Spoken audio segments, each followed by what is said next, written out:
Okay, testing tayo ngayon ng GFCI bago natin kabit. So, tingnan natin kung paano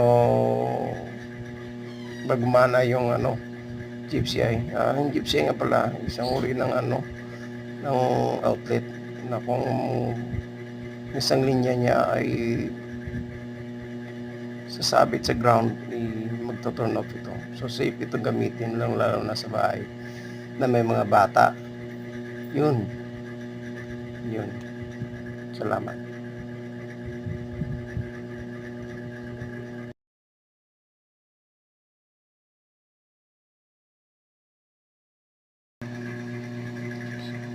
That's how it takes to taste if the GFCI you installed is working. Thank you.